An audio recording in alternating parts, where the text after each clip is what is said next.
মুর্শিদাবাদের বহরমপুরের কাছে ছোট্ট এক গ্রাম। পুরনো বাড়ি, সরু রাস্তা আর গঙ্গার ধারের কুয়াশা সব মিলিয়ে জায়গাটা দিনের বেলা শান্ত হলেও রাতে এক অদ্ভুত নীরবতা নেমে আসে।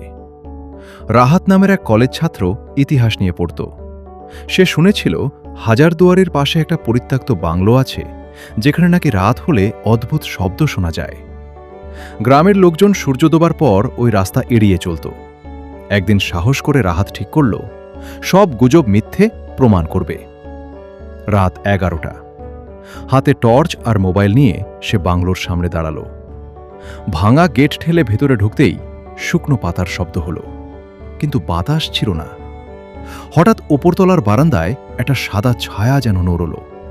রাহাত ভাবল হয়তো কাপড় উড়ছে। নিজেকে বুঝিয়ে সিঁড়ি দিয়ে উঠতে লাগল। দরজাটা আধ খোলা। ভেতরে ঢুকতেই সে শুনল ধীরে ধীরে কেউ হাঁটছে। কে আছেন? রাহাত ডেকে উঠল। কোনো উত্তর নেই। হঠাৎ ঘরের কোণে পুরনো আয়নার সামনে দাঁড়িয়ে থাকা একটা মেয়ের অবয়ব দেখা গেল। লম্বা চুল, সাদা শাড়ি। রাহাত ভাবল কেউ হয়তো প্র্যাঙ্ক করছে।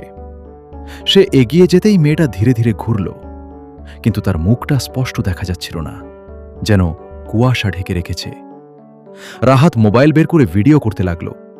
ঠিক তখনই মেয়েটা খুব নিচু স্বরে বলল, এখান থেকে চলে যাও।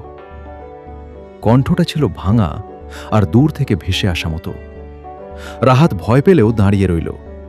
পরের মুহূর্তেই টর্চ নিভে গেল। পুরো ঘর অন্ধকার, শুধু জানলার বাইরে চাঁদের আলো। হঠাৎ ঠান্ডা একটা হাওয়া তার পাশ দিয়ে গেল। সে অনুভব করল কারো হাত যেন তার কাঁধে ছুঁয়ে আছে। ভয়ে দৌড়ে নিচে নেমে গেট পার হয়ে বাইরে বেরিয়ে এলো। হাঁপাতে হাঁপাতে বাড়ি ফিরল। পরদিন সকালে সে ভিডিওটা দেখতে গেল। ভিডিওতে বাংলোর ঘর, ভাঙা জানলা সব ছিল, কিন্তু সেই মেয়েটার জায়গাটা পুরো ফাঁকা। শুধু শেষের দিকে একটা অস্পষ্ট কণ্ঠ শোনা গেল, চলে যাও।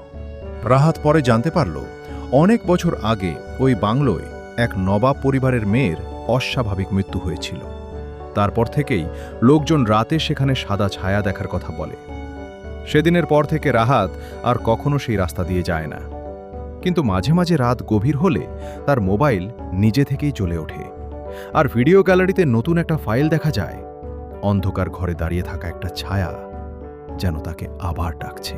দিন যেতে লাগল, কিন্তু রাহাতের জীবন আর আগের মতো স্বাভাবিক হল না। প্রতিদিন রাতে সে একই স্বপ্ন দেখতে লাগল। সাদা শাড়ির মেয়েটা দাঁড়িয়ে আছে হাজারদুয়ারির সামনে, চোখে অদ্ভুত অপেক্ষা। একদিন সে সিদ্ধান্ত নিল এই রহস্যের শেষ না করলে সে কখনো শান্তি পাবে না। রাত ঠিক 12টা। রাহাত আবার সেই পরিত্যক্ত বাংলোর সামনে দাঁড়াল। আকাশে অর্ধেক চাঁদ, চারদিকে কুয়াশা। ভেতরে ঢুকতেই মনে হল জায়গাটা যেন তাকে চিনে ফেলেছে। দরজাগুলো নিজে থেকেই খুলে গেল। ওপরতলার ঘরে পৌঁছাতেই আয়নার সামনে মেয়েটা দাঁড়িয়েছিল। এবার তার মুখ পুরো পরিষ্কার, দুঃখে ভরা কিন্তু শান্ত। রাহাত ধীরে বলল, তুমি কি চাইছো আমার কাছে? মেয়েটা জানলার দিকে তাকিয়ে বলল, আমি কাউকে অপেক্ষা করতে করতে মরে গিয়েছিলাম, সে ফিরে আসেনি। তুমি প্রথম মানুষ যে আমার কথা শুনেছ, তাই তুমি আমাকে দেখতে পাও। রাহাত বুঝতে পারল এটা ভয় নয়, বরং একা পড়ে থাকা একটা আত্মার আকুতি। সে বলল, তোমার জন্য আমি কি করতে পারি? মেয়েটা ধীরে বলল, আমাকে ভুলে যাক সবাই, শুধু তুমি বিদায় বলো। হঠাৎ ঘরের বাতাস ভারী হয়ে গেল। রাহাত চোখ বন্ধ করে বলল, তোমার অপেক্ষা শেষ হোক, তুমি মুক্ত হও। কথাটা বলার সাথে সাথে জানলার বাইরে হালকা আলো ছড়িয়ে পড়ল। মেয়েটার অবয়ব ধীরে ধীরে ঝাপসা হয়ে গেল। শেষবারের মতো সে হাসল, একটা শান্ত মুক্তির হাসি। তারপর সবকিছু নিস্তব্ধ। রাহাত একা দাঁড়িয়ে রইল। আয়নায় এবার শুধু তার নিজের প্রতিচ্ছবি। কোনো ছায়া নেই, কোনো ফিসফিস শব্দ নেই।